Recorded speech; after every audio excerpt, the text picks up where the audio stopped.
Just here to see you. And Paul. All right, good evening. Welcome to the Park Board meeting, November 19th, 2025. We take roll, please. The roll. Yes, please. People can hear you. They've been listening to everything you said. Joe Dunn, Lisa Gassman, Here. Tim Hunter. Here. Harry Lunsford. Here. Dave Wade. Here. Okay, we have nothing in, oh, wait a minute. Sorry. Everybody had a chance to read the minutes from last time in August? All right, can I get an approval for the minutes? I'll make a motion to approve That's what I minutes meant. as Sorry, presented. motion. Okay, Tim, motion first. Gary, second. All those in favor? Aye. Aye. Opposed? Motion is approved. Minutes from last meeting are approved. We have nothing under old business. So starting with new business, just want to give an update to the outdoor fitness area. Thanks to Mike for heading this up with Landon Raver, is Mike's mentor right now from the high school, and he did some research and put together some stuff for that, and we went to the city council meeting, and we got an extra $15,000, so we're up to $20,000 now for the outdoor fitness area, and that will allow us now to look for some other funds with some other grants. There's a lot of grants that they like to see that you have an established amount first before they'll give. So we're going to start researching other grants and then hopefully be able to, at least get some of it down and piece it together as we go. So this is kind of a project that it's not like an all or none type of thing. So we can pick out which ones we think that will fit in our budget now and get it started, and then people can see it, and then maybe we can get some donations for people that might want to donate a piece of equipment. You can get a plaque on it just like we do with the benches and picnic tables and various things like that we do for there. I do want to, because I know Natalie Meyer some of you know her from the community. She really wanted to be at the city council, but she did write a letter, and she just asked me to share it. So I'd like to just read that. My name is Natalie Meyer. I was born with spina bifida. I have needed assistance in maneuvering from one place to another since I was born, whether that was with a walker and braces or now a wheelchair. This requires me to obtain the utmost upper body strength, which could be aided with the use of this equipment. I truly believe in my heart of hearts that this inclusive fitness center would be a vital part in enhancing our park for all members of our community. As it stands right now, I can only use the trails for any type of exercise. As someone who takes working out seriously, I believe that this only helps improve a person's mind, body, soul, and spirit. I know I feel better when I work out. I would just like for others to experience that same satisfaction that I do. As a bonus, this equipment could be utilized for my whole family. I hope that this makes your decision a little easier to equate funds for such a wonderful project. Thank you. Sincerely, Natalie. So anyway, so I think she's definitely on board with that, and that just kind of confirms that this is a good project to continue to pursue, and I'm excited to see how it all comes together in fruition. So any other comments or anything about? Next Belterra cycle is due January 15th, so I'll have one in for that. Okay. It's time. Right. People fly whatever cycle. Hopefully with Christmas, a lot of people kind of wait until the next cycle, so we'll see. I'll probably ask for 20,000. I think 35 or 40,000 would get us a good start. But like she said, we can start with anything. I don't think 20's enough to start with, so hopefully I'll at least go to Belterra, or not Belterra, Rising Sun, which I haven't been to for a long time, so I think we'll have Okay. Any other questions or comments about that? Yep. All right. Next on the agenda is the bike trail. Okay. Yeah.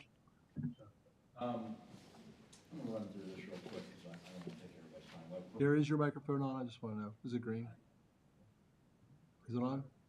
I am now. There you go. There we go. There we go. Live. People can- Okay, I'll run through this real quick. So I brought this up in the last Parks Board meeting, and I ran out of printer ink, so I only had one copy of this presentation to hand out to everybody. But I wanted to run through what it is that we're wanting to try to do within Brums Woods because we have the space available. And there's a lot of this going on around the whole, basically globally right now, with regards to mountain biking. They're called flow trails. And basically it's a downhill, slightly downhill run. And what that does is it sets you up to be able to keep moving. Similar to the pump track, but it's more of a natural terrain, dirt, and a lot more forgiving, just kind of lets it flow back and forth. So let's see if I can get this to work. So basically, the idea is to let bringing in truckloads of dirt, probably somewhere between 15 to 20 dump truckloads, moving around with a bobcat, go between the trees and leave the terrain as natural shape as possible, but add the little features. The whole thing would be slightly elevated so it would stay dry.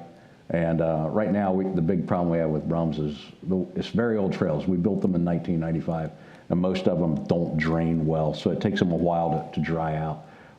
This could be designed so that it would be shaped to where the water would run off it very quickly, wouldn't hold water anywhere, and would be able to be used pretty much the day after a rain.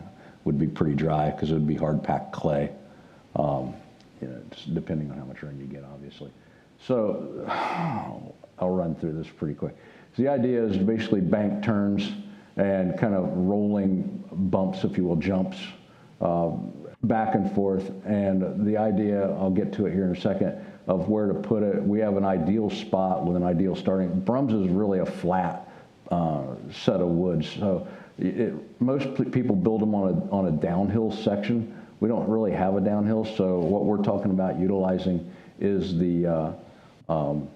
this section from the old trestle over here that you can see where the old trestle bridge used to be that crossed over by the cemetery, using the top of that hill as a start hill and then running it all the way kind of between Trail 5 and the railroad tracks. There's about a 50 to 70 yard swath of flat land through there, and we would tie the trail in right near where it drops in by the old sewer pipes there near Karen Bischoff's house on the railroad tracks, where the storm sewers come out from under the train tracks. Tie it in there, and then you would use the existing Trail 5 to come right back to the trestle and start again. It's a one-way system, and we'd have to mark it with signs as one way so we don't have collisions on it. But the downhill start allows you to basically roll the whole thing without having to put a whole lot of effort in it. The closest one of these around is Brown County.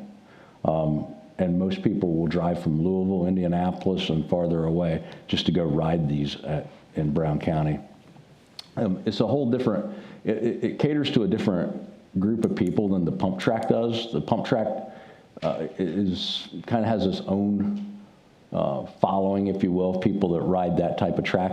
People that ride the pump track also ride this, and people that ride the flow trails on dirt typically don't go to the pump tracks. So it kind of broadens out what we have to offer here in Batesville from a cycling standpoint.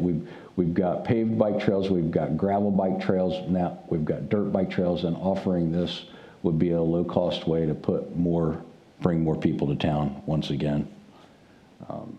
But the idea of where to put it would be quite easy because it's very accessible from Mulberry on the gravel maintenance area right there alongside the railroad track. We can easily get in right next to the old trestle and start working it from there and bring truckloads of dirt in and then just shape it out. It wouldn't take a whole lot to do because the ground there is flat, so we've got basically a blank canvas to work with and do it however we want to do it. But it would be hidden and tucked away from the rest of the trails For the most part, you wouldn't even notice this back in there unless you're looking for it, because it's dirt. It's just going to look like a natural area. The idea is to keep it as close to natural as possible. So figuring close to 20 truckloads, small loads of dirt. We couldn't get a huge truck in there without tearing up the trees and everything. Skid steer for about 5 days to shape it and push it around.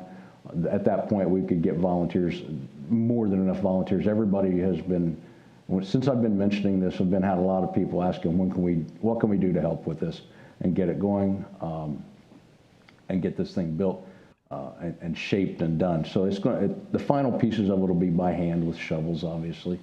But maintaining it would fall under the current Brums Trail crews, the people that are helping maintain the trails now, and it really wouldn't require much upkeep because unless a tree falls across it, there's really not much maintenance to do to it.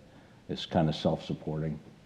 So, I don't know currently what dirt would cost. I know rental for the skid steer would probably run us about $1,000.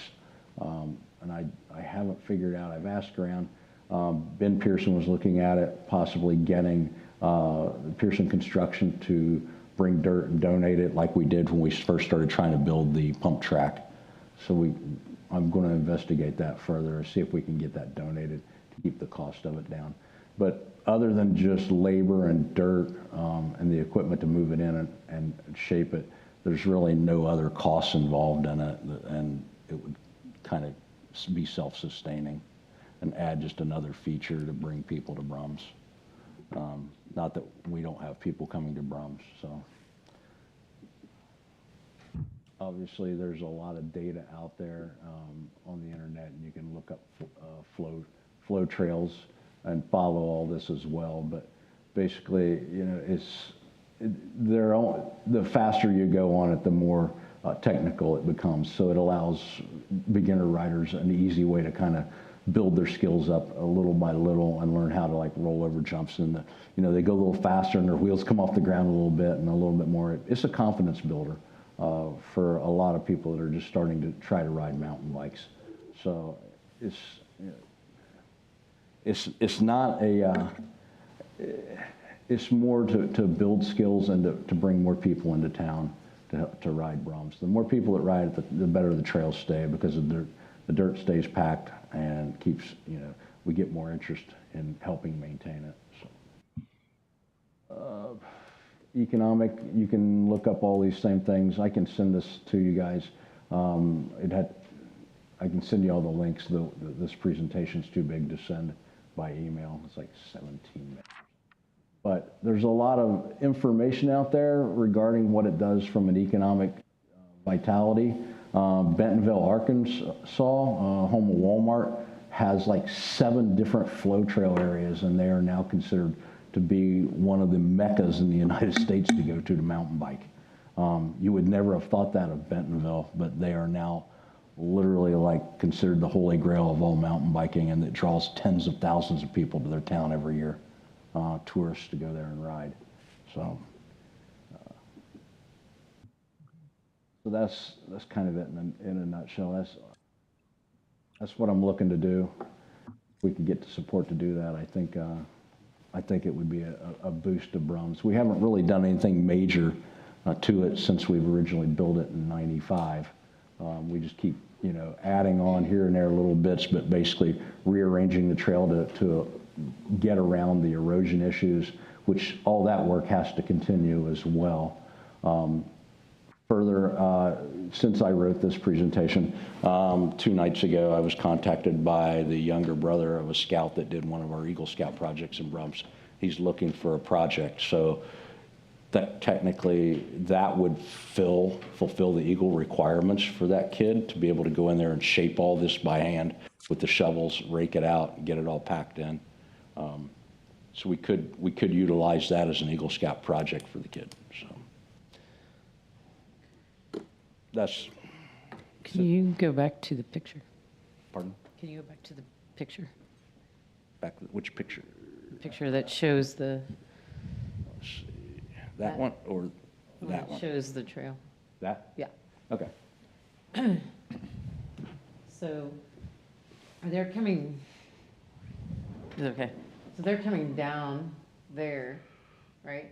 So you're saying that's one way, and then they'll turn and come to go back up there. Correct. So you're gonna make that piece a one-way?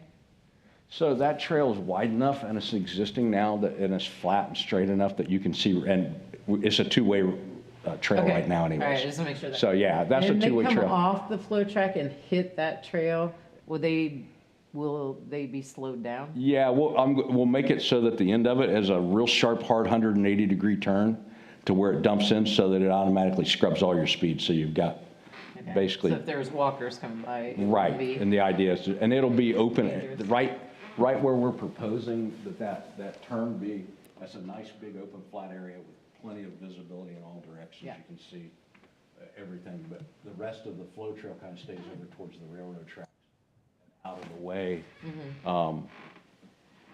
So as not to disturb the hikers and walkers. What about on Trail A there? We put these like parking bumpers on. It's only about that wide. Yeah. So there's no way it's going to be wide enough. If No, we'd have to widen that out a little bit possibly. Terrible. But it's also enough line of sight visibility to see. I mean, I've come across bikers coming the other direction there. So there's somebody just, it's flat, so one or the other will just stop and let the other one go by. That happens all throughout the entire trail network. You come across people going the other way. Happens constantly. What kind of trees are where the new flow trail? Because anytime you bring dirt in and put it over trees around the canopy, it'll take 2 or 3 years, but the trees will die. Yeah, I don't know what types they are. Need some help with that, Mike. I mean, obviously we're going to lose a few trees, but we don't want to lose like any of Well, I would say if we did it right, we wouldn't lose a single tree in there. They're pretty spread apart, so there's plenty of room to work with it in there and keep it off, from getting so close to the tree, and to kind of keep it in the open. It's pretty flat and open. We would obviously have to walk it, and then we'd have to flag it out how we want it. But the idea that the old ramp to the old trestle bridge makes the perfect start point for it. Because we don't really have, that's the one thing we don't have here is any kind of downhill mountain biking, so to speak. That's about as good as we could do with what we've got. It's minimal with literally no impact to the rest of the trails. So. Okay, so my next question would there be a separate maybe parking area? Because I'm thinking, I know, like if you have a bike, like say you have several people that are coming to wanting to do the pump or do the flow trail, like We already have that area doesn't- issue now with the yeah. whole Lena's Loop. We're kind of running out of parking. It's Yeah. always overflowing the way it is. And you could park along the side of Mulberry because there's a wide enough shoulder there to park between Central Avenue and the railroad tracks. There's plenty of room to park through there.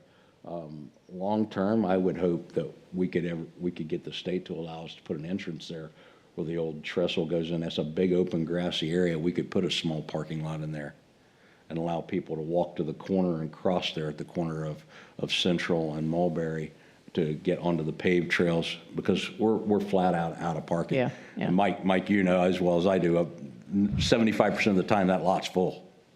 We have looked into across the lot now where Yep. that's an easement. Something there or Yeah. with I do think that's definitely something that we need to think about. definitely. And we Yeah. I mean, I live close to there, so I never have to worry about parking, but I know that a lot of times it's, Yeah, and I agree. But parking's, full. I think I've done, in the last 5 days, I think I've been in Brums like 4 times. Even the gravel lot up at the corner of Huntersville, the gravel lot's full half the time right now. People That wasn't being there. see leaves. made that and then we made it bigger and said the black. Yeah. Yeah. We definitely have parking issues. okay. Yeah, so And for me, the last question I have, I don't know if anybody else has a question, but, so you have the Eagle Scout that would possibly want to do that, help as a project. And believe me, if And- not, there's plenty of other projects on the trail maintenance with regards to some reroutes and we want to do to fix some of the erosion spots that we could easily put a scout to work doing trail rerouting. And then you said Ben Pearson, like Pearson might be, like, say, donate, and other donations. So you said it might cost between 5 and 10,000. So what would that 5 and 10,000? Where did that number come from? That you think that that you might need about 5 to 10,000 for? The rental of a small skid steer to get in between the trees. So I didn't know, if, like, Yeah, if we probably had somebody one of that the- might donate that too. And to keep it small and tight, probably even like one of the little stand-on skid steers to get really in there to do the minimal damage possible in there. And then the rest of it will be just dump truckloads of dirt and then labor. But we've got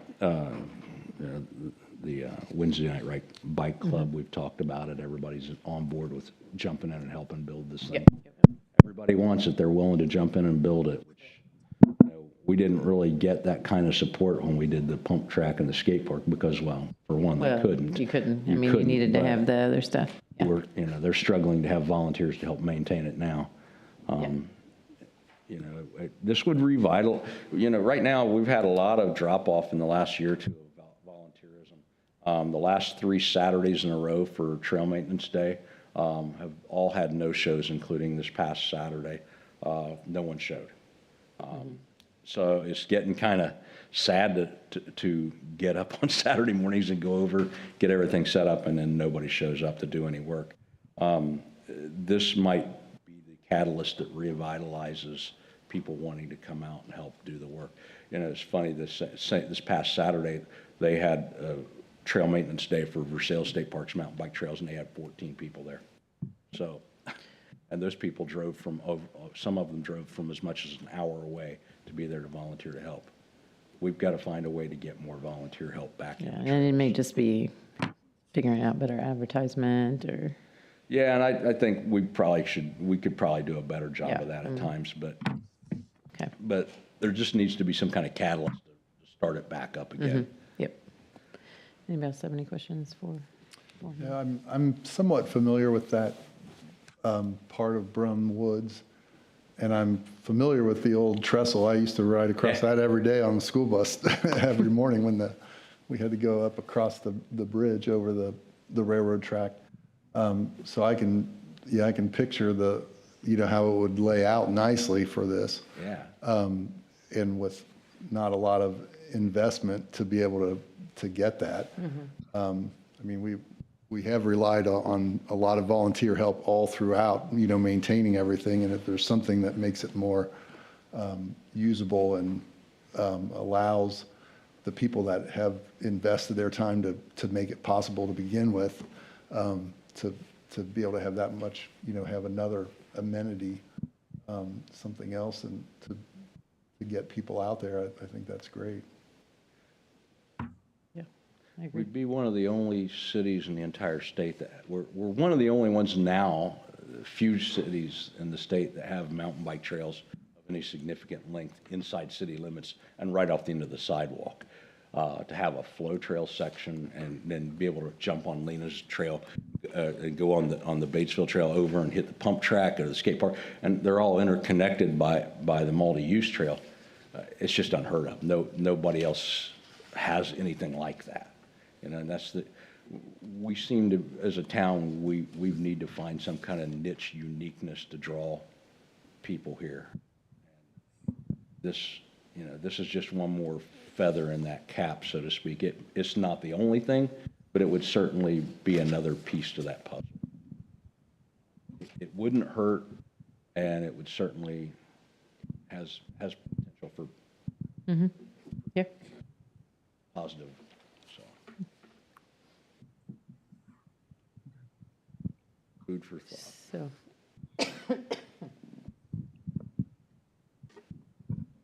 Can I ask a question? we have, Can I ask a couple questions? Absolutely. Okay. I'm Tara Britton. I'm the CEO at the Southeastern Indiana Y. I didn't come for this. I think this is a really good idea. Probably something you've already thought about, but we face this challenge. Anything that we want to do, anywhere even remotely close to the railroad, they are not very, they're not sharing is not caring for them. So if you're going to get, I know that's not to scale, but to, I think, keep in mind when you're looking at this, you have to be very careful how close you're going to get to the railroad tracks. That's an incredibly good point, and I've walked back through there and looked. So there's actually a drainage ditch that runs alongside the railroad right-of-way between there that separates Brums Woods and where the property line is for Brums Woods. We would be farther away from the tracks than a lot of houses are, both up and downstream on the railroad. I would just make sure to check and see what their easement is, because it's the same with us too. We have a playground that is probably within they're not super happy. Now, that's obviously from long ago, that they're not super happy with where it's at, and more because of, I think, emergency management from perspective. So if by and large a train derailment happens, they're going to take out one of our playgrounds. So that's just something to think about on that. And I think too, for, again, I love this idea, just coming from a family that we use Brumwoods almost every weekend. We love, my husband does some mountain biking with my son. So we love this. I think from a volunteer perspective, if there is anything that the Y can put out for support of getting volunteers, we regularly get requests from businesses in town who have volunteer hours and they need something to do. We don't always have a project on property, but we sometimes will say the Y will come volunteer, and we bring businesses with us. So we did one time on the Lena's Loop, we did something with that, like the wildflower something, which just continued chaos, which is now mowed down. I think it's good. But if that's something that I can help with, certainly reach out to me and we can put it out to our network. We have thousands of followers, so we can help from that I standpoint. appreciate that. And I have put some thought into that with regards to the train tracks and trying to keep it at a reasonable distance. I'm an engineer by degree, so, I tend to look at the details of that kind of stuff. So, But you're right, it does have to be addressed and looked at, and we have to make sure we're not too close and that we do stay on the city's property and not on theirs. But as far as the volunteerism, Mike and I both, how many groups do we, you and I both work very, we do a lot of projects with groups at all the different parks. We get a lot of them at the park. I mean, most of them aren't Saturday morning though. So like today, we had 3 volunteers this morning and 3 this afternoon from Batesville Tool and Die. They're starting to do it. Yeah. We always have Baxter. I mean, we have a lot of groups that volunteer out there also. And we always have a lot of projects to do. So, I mean, this is over 80 acres. Brums Woods is over 80 acres. If you took all the other parks together and put them, it would probably be about 80 acres, wouldn't it, Mike? This is it's the single largest chunk of land that the Parks Department owns to maintain. So, Only other thought is, being mountain biking trails, is any kind of bike repair station setup or anything at the trail. We have requests for that. We have requests for that at the Y trailhead for just even a simple pump. And this is more adept to flat tires or issues. So just something to think about as you're asking maybe, or looking for grants on this or whatever. that actually was on my short list for next year, is to go get grant money to do that once we establish a better parking area closer to the trails. Because right now, what we've got over there is, as far as the gravel lot by the shed, I mean, we need to do some work on that too. We probably need to spread new road grindings and stuff, but down the road, that was an actual plus, put a bike work station. See them a lot along the different paved trails, like up in Indy, Cincinnati, and places like that. And those repair stands run about, I think the last one I priced they were about $1,600. So, yeah, it is on the radar screen for the Brums stuff. It's just long term. Most of the people that ride in there carry their own tools, so. But no, great. Thanks for the inputs on that. And yeah, we'll take help anytime we can get it. Thank you. I don't think we've ever turned down help. There's always something we need, so. Okay. So thank you for allowing. Anything else with the bike trails? All right, so just a quick update on the climbing wall. Just want to always just keep everybody updated on that. I'm not really on the committee, but they do report to me and just kind of let me know. So right now they're waiting on the fall zone, so everything else is ready, set to place. They were recommended to get the shredded rubber, and the company that has been doing everything else, they could put the shredded rubber in by next Tuesday, but they discovered that it's like twice as much as a lot of other companies, although they really like the company that they're with, so they are maybe waiting and looking at a couple other companies to see if they could get a better deal, I guess. So then they're hoping it would be right after Thanksgiving. And I did talk to Tim a little bit here before the meeting started about what the primary school uses, so I'm going to pass that on to them. And they did get they're in for the Rising Sun Foundation grant, and J.A. Hillenbrand to do some money for landscaping, so they're trying to really change the landscaping around the pump track and stuff to make things a lot easier. So that is like top on their list for. My impression was, what are we gonna do? But then I found out after they found out what they're gonna do, that they don't have the money. So that definitely needed addressed. Yeah, so that is on their radar that they're writing grants for. They're not gonna put a port in place for that climbing wall. Nope. What's the fall height? I guess the rubber meets the fall height? Yeah.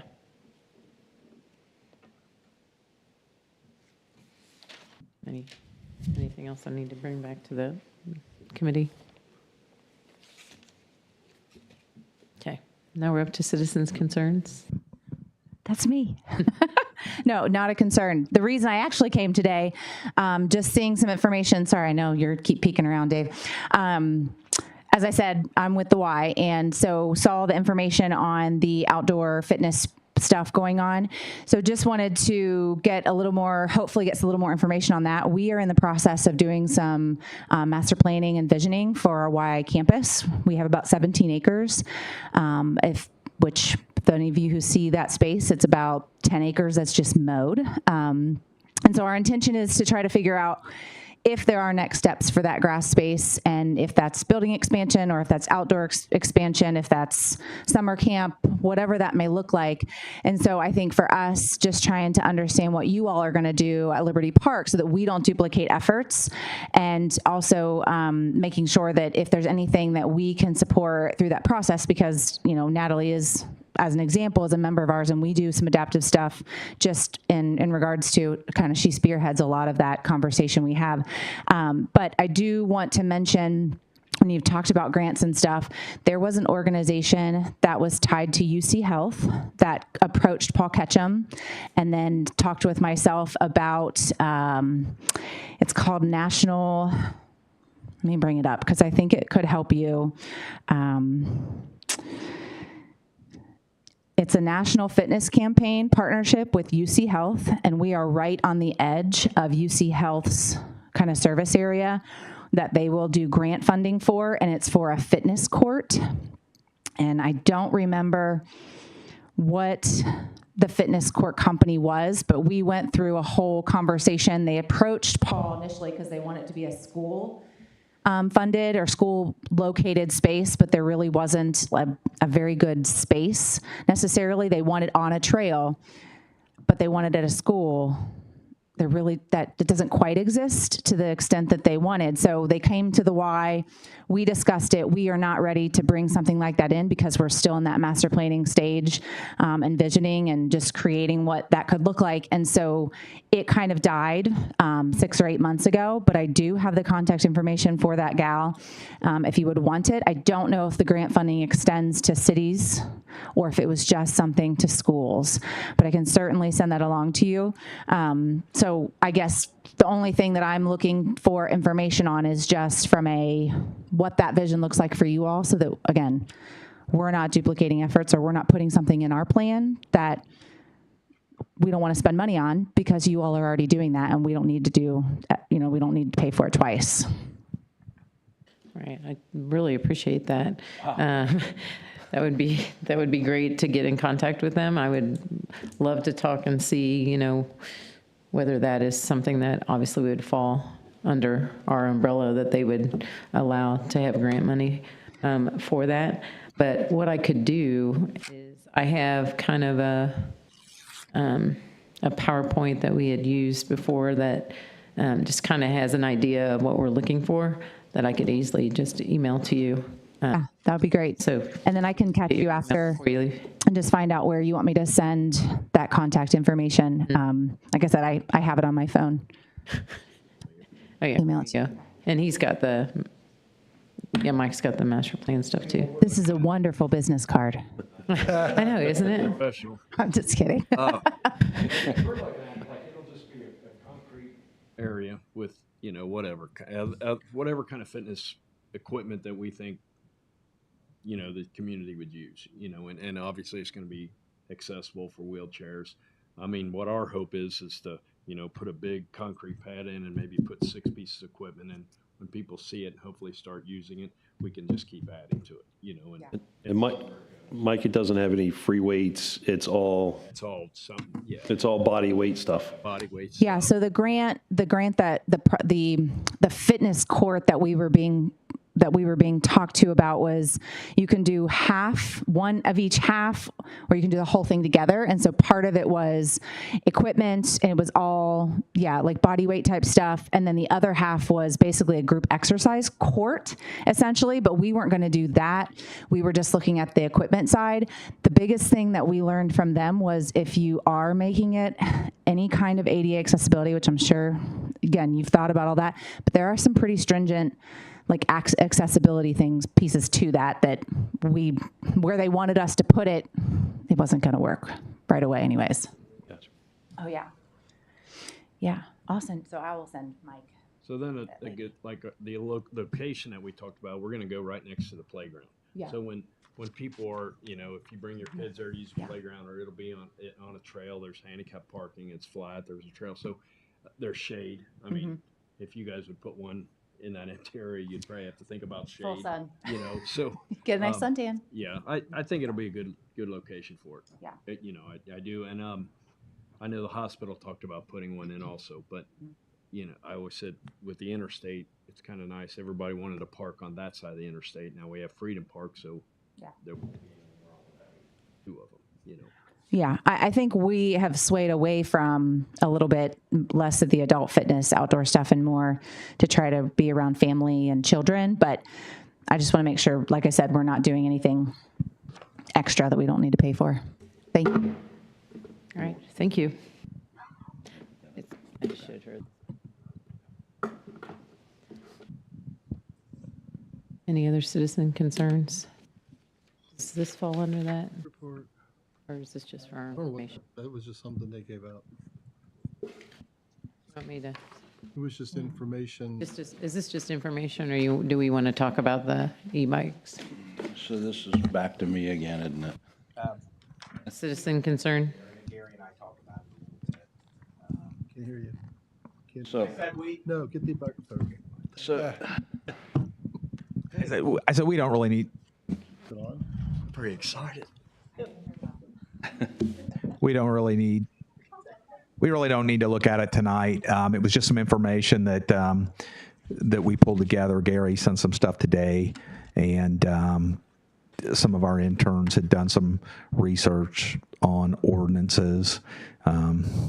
Again, I don't think we don't need to address it right now, I think, but I wanted to have it so we can address it early in the Right. year. Chance I'm to going to look at make it the and look through motion it. to basically continue this whole discussion on this after some further research on ordinances and discuss, and actually having some conversations with some other towns similar in size to Batesville, how they the information that was printed out that was sent in this piece here, they had pulled Indiana state laws on e-bikes, but the reference material where they pulled it from was actually from a bicycle company's website. And they had taken their own version of Indiana's rules and regulations and created it on their own site. We're under specific sites in Indiana State. Evelo.com is a bicycle company, and that's, Yeah, I agree. it was like, geared, their information was literally marketed more towards trying to sell you the e-bike than provide the correct information. In the state of Indiana, the Department of Natural Resources is actually the ones that create the Indiana Revised Code that handles all things for bike paths and cycling. The only thing I see on there, you used to buy a class 1, class 2, or class 3 bike. And now most of your e-bikes are, you know, a flip of switch. You go from class 1, class 2, class 3. So I don't know how in the world you're going to say you can't have class 3 when you can have a class 1 and 2 and hit a button and it's class 3. Yeah. I think that's going to make the regulating this. From a manufacturing standpoint, they are not allowed, they are not allowed to make a bike that's able to be able to manually change over like that by the flip of a switch from one class to another, because it has to be labeled as such. That's a federal law, not My necessarily. sister just bought one. Huh? My sister just bought one like that. And then she's bought something that's probably made in China that doesn't meet It's actually the federal regulations, so you can't have it that way. And the purpose being is they want to be able to control the different types and speeds. The class 3s are really the ones that everybody's concerned with over everything, because of the fact they are capable of 28 mile an hour, and they are capable of doing that without any pedal assist. So you can have them with pedal assist, you can have them without, but like John, I know your bike is capable basically either way. I've never gone 28 on it, but And I would highly advise you never to go 28 on that bike. On the slow track. So with all that said and done, like I said, the DNR actually wrote all the rules and regulations for the state, and they are the ones that everybody from other cities have been pulling all their guidelines from. To me, simpler is better. I came across this one that was handed out. This was from the city of Troy, Ohio. And they published and produced this simplistic list because they were getting so many questions about razor scooters, hoverboards. Well, it's motorized. Well, it's not motorized. Well, you know, it's a golf cart. It's not a golf cart. It's a truck. It's not a truck. They developed this checklist and they put this on their city's website, and it makes it quite simple to do it. Now, with all this said and done, understand, one, it's almost impossible. We would have to spend a lot of time schooling our police department on how to identify the differences in all the bikes. I don't expect that to ever happen. It's going to be hard, if not impossible, to enforce that.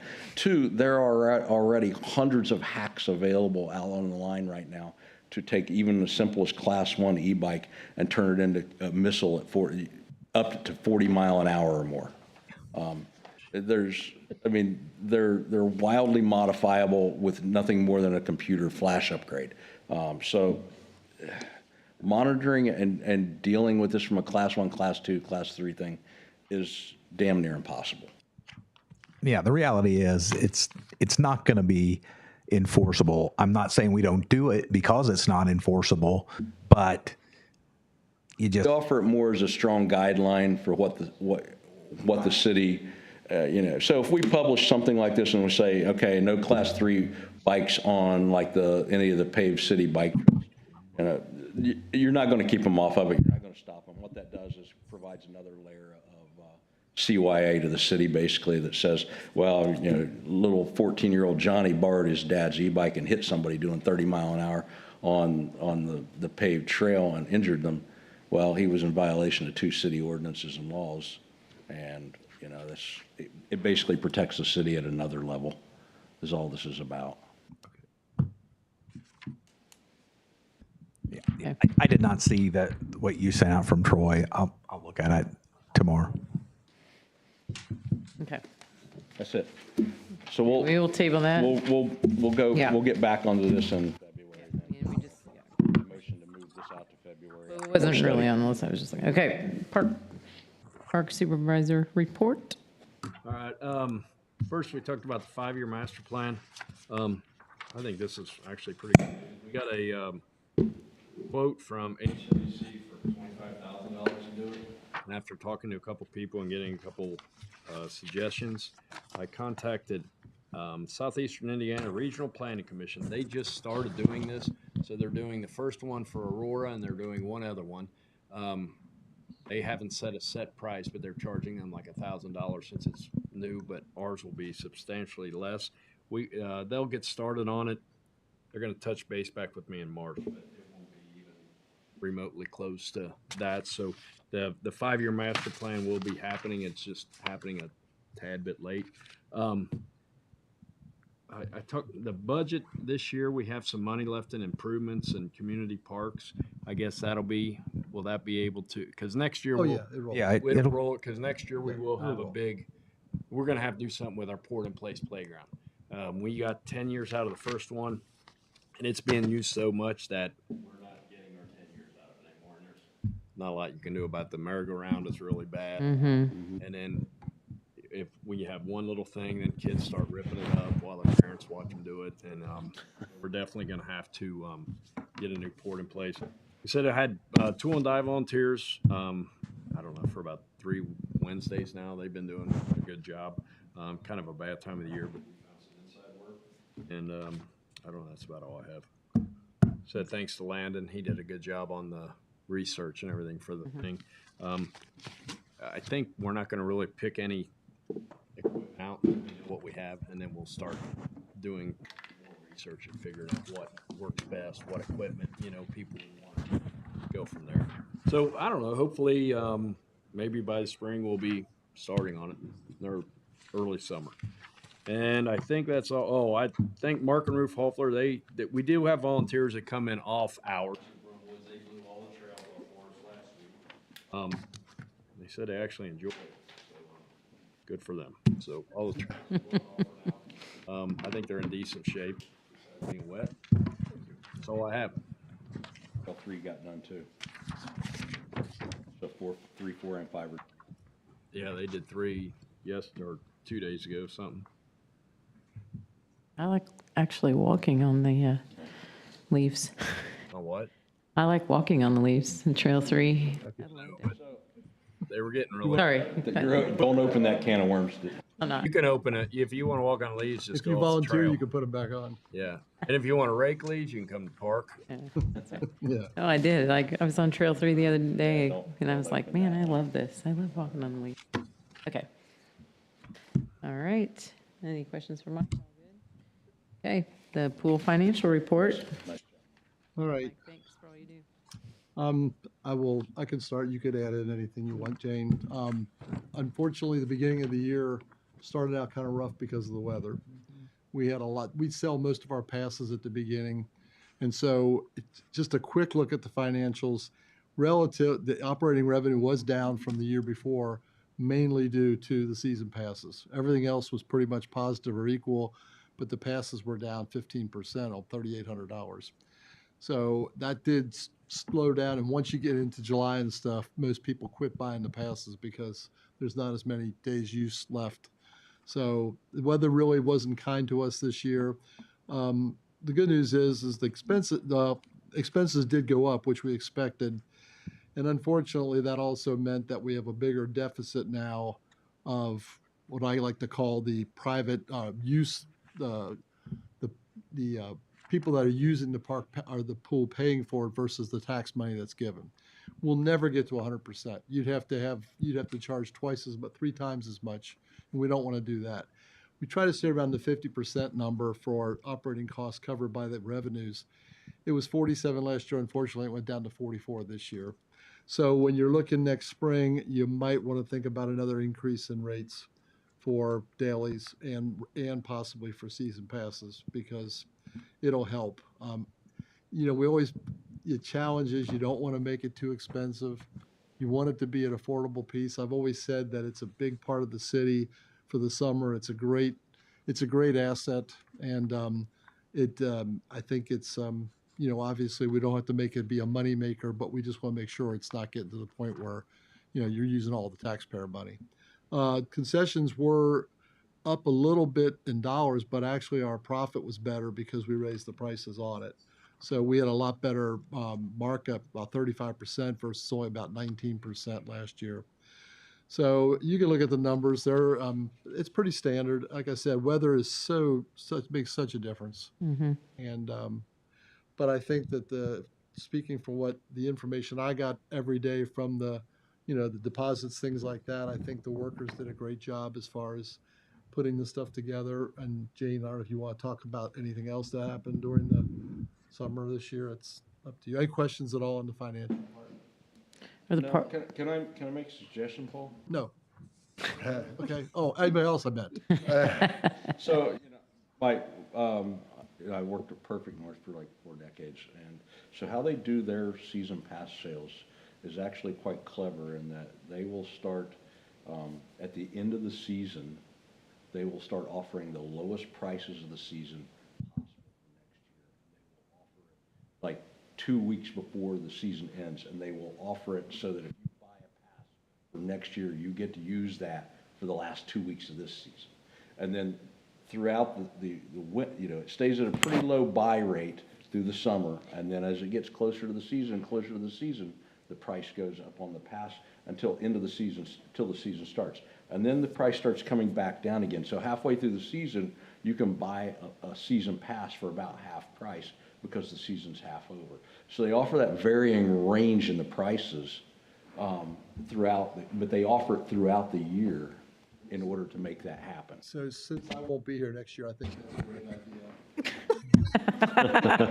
Gary, that's going to be very challenging to do a program like that. I don't think I want to confuse people that much. And it's not that, I just think that would be very confusing to people. It wouldn't have to be that We elaborate. have a flexible rate. I don't know if I want to get in. That's just me. I'm just trying to find a way to drive more people. You guys can decide. I'm excited about it, I can tell. Okay. Yeah, we're gonna, do you think the party rentals were down because of the weather? Like, did some people cancel and not? we had some cancellations that had to be paid back. Yeah, Yeah, because because of the weather. I figured so. if they just decide to cancel, it's one thing, but if it's a rain situation, they can't reschedule it. And really, you guys do a great job of trying to reschedule. Yeah. Because people are pretty good about it.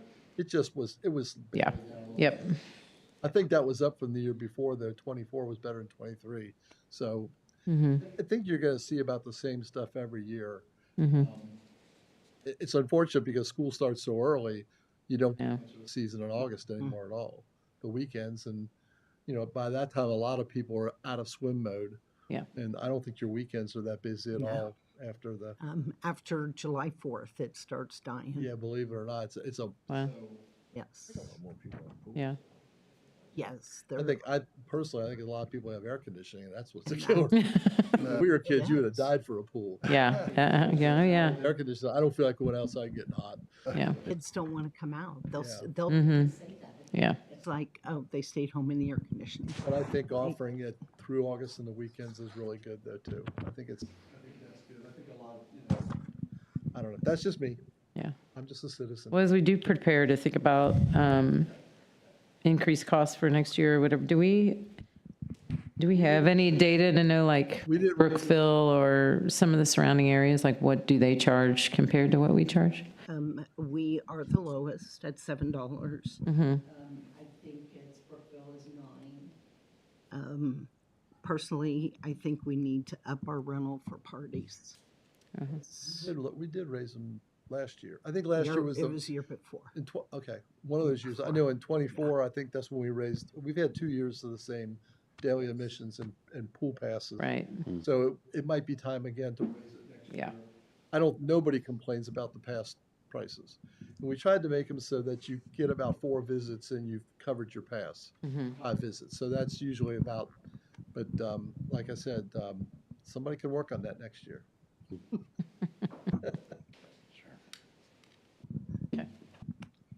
Do you have anything to add? I think even in the season passes were really the cheapest. If we do anything up the season passes, leave the single pass, yet $7.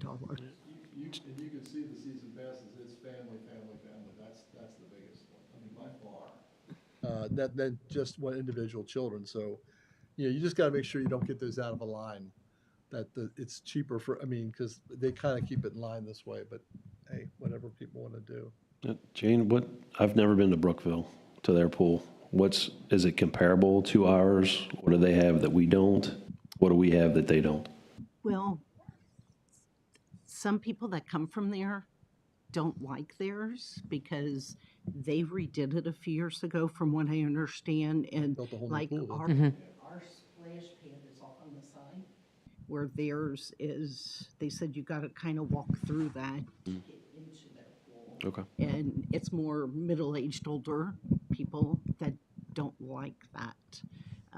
So they have come to our pool a couple different times over the summer just because they like how ours is set up Gotcha. of getting in. And the other year, we got a staircase to put into the pool, and that has brought out a lot more elderly people getting in and out of the pool. So prior to that, Thanks, I appreciate that. yeah, I'll be there next year. okay. Grandpa Mike. That has been a great improvement to the pool, so. Is our pool bigger than Brookville's, or Actually, that I'm not sure. I'm just trying to figure out how they can charge more. They Because have a it's brand- they have a newer. brand new pool. Can I say something? I just, Sure. my son-in-law and daughter belong to a pool in Indianapolis, and they pay significantly more than what we charge, and their pool is a dump. I'll just say it. It's concrete's broken, and it's just so. I think our pool is a tremendous value, actually, as it is. Yeah. And the new filtration system. 250,000. We used ARPA funds for the replace the filtering system, which helped dramatically as far as, I think, just better filtering, safer. I think that whole room was redone down below. Yes. Mhm. It's all that, which, Nope. so that helped. Concrete falling on my head, yeah. No, it So was good. that was a good thing to do. Yeah. I agree. I've heard people in the past say, and I'm not using your example, but I'm saying that they'll say, well, golly, there's pools that charge 3 times as much. Why do we charge so little? It's like, do you want people to come to the pool? Yeah, right. If we raise the prices, if we doubled the prices next year, you'd see the number of people get way down. And you hear, I mean, I think, to me, the pool, you talked about having the trails, something unique. I think having our pool is unique. I think it's a unique thing to have. I know I grew up in a township down in Cincinnati. We had nothing like that. We would have died to have a pool like that. That would have been the neatest thing in the world. So I think, I think the weather just has everything to do with it. And you can't change. I mean, and there's so many people in sports and all that stuff too, that it's hard to get, a lot of times people to go. So Yeah. we're hoping this global heating works out.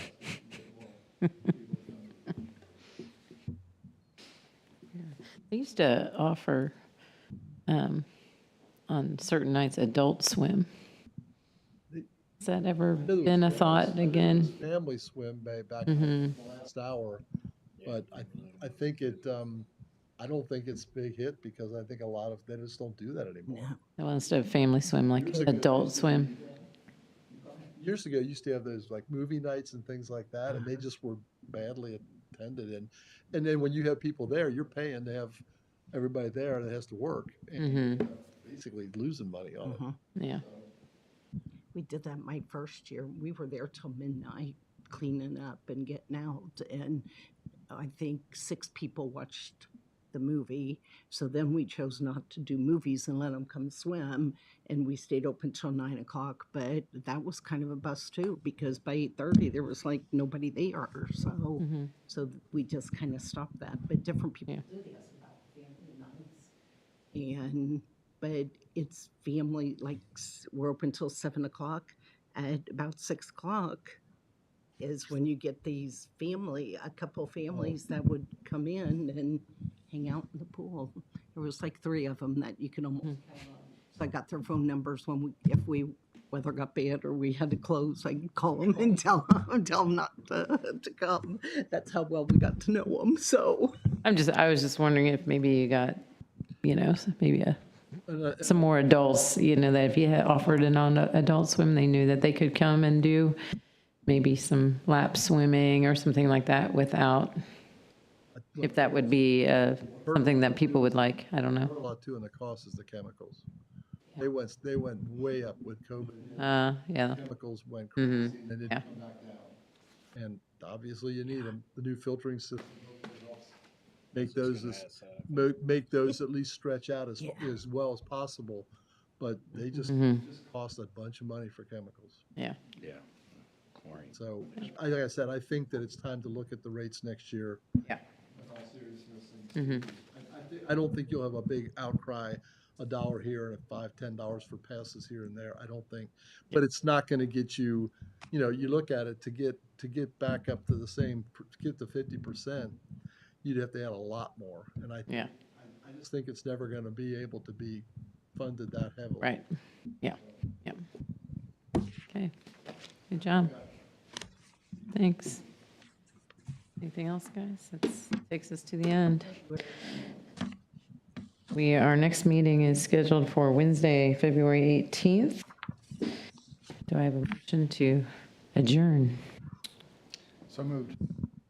I'll second it. Birthday boy seconds.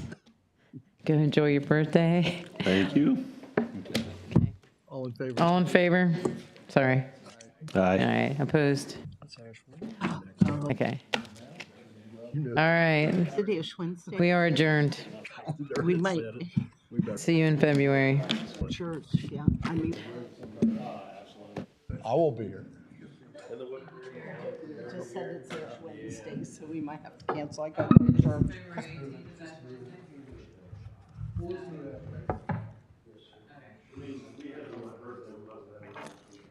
Happy birthday.